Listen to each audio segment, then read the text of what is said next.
everybody, so I'm back. So we are doing the circulatory system. We're talking about blood, and we got a little bit into the white blood cell life, and so then we ended on some of the disorders. And so I was going to continue with some of those disorders, specifically looking at some types of white blood cell cancers.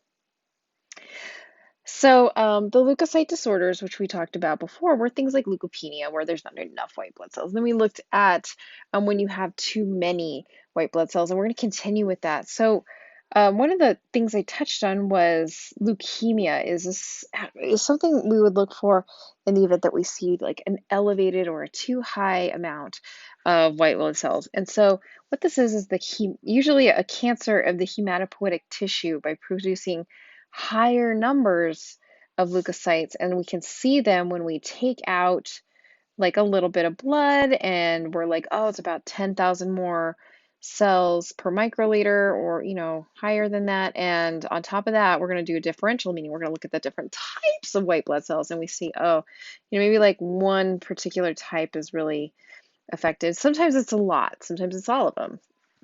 So there's that. But what it means is when we look at that differential, which is that exam where we take that little drop of blood and we look at what types of white blood cells and how many of them there are, and we see, oh, there's one. That means what we're looking at is the normal cell percentages are disrupted. Oftentimes, this will be accompanied by things like impaired clotting and, of course, opportunistic infections.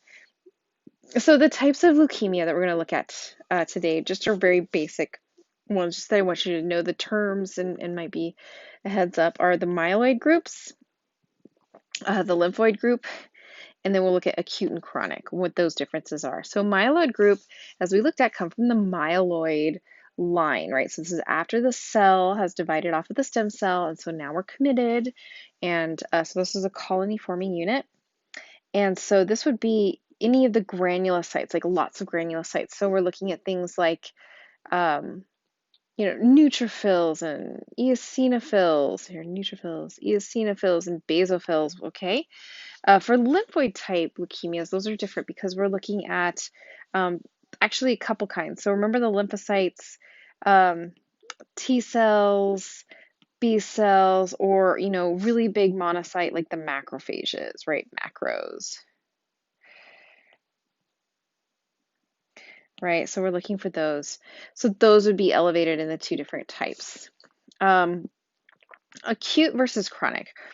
Acute is something that happens really quickly, and it either will progress very rapidly with a lot of severity, and individual might die very quickly within months even, or a chronic type leukemia, which may not even be detected for months, and survival time can be quite a few years.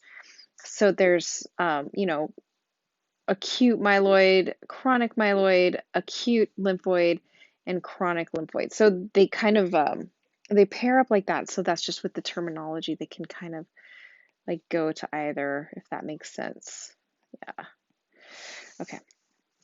So I want to show you a couple of slides that show you the difference between what normal looking blood and then somebody who has, like in this case, leukemia. So right here we see a couple of white blood cells here and there, right? Nothing too shabby. These are platelets over here.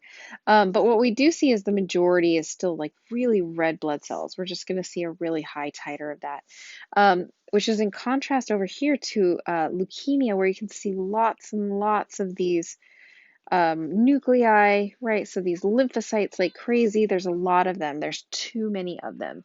And so that's like one of the indicators that's just very rapid and easy to detect right there. So that gives us let's talk also about this, the complete blood count, or this, some of you have already seen the CBC. This is like one of my favorite clinical tests.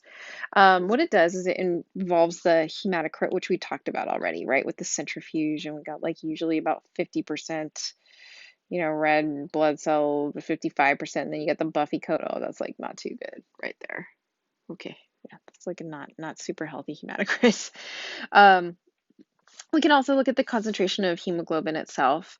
I'm a big fan of total counts and actually looking at cells under microscopes. So total count for Red blood cells, also reticulocytes. So remember, the reticulocyte is a stage of the red blood cell development, right? Like after it's got a ton of its hemoglobin, but it's still got that nucleus and it's ejecting the nucleus, then it eventually becomes the red blood cell we know and love with the kind of dip in the middle, the biconcave shape. White blood cells and platelets. So the differential white blood cell count is important just again for deciding how many like eosinophils and neutrophils and basophils and macrophages and T cells and B cells, all that good stuff. It gives us that count so we can see if any of these are elevated or if there's too few of them.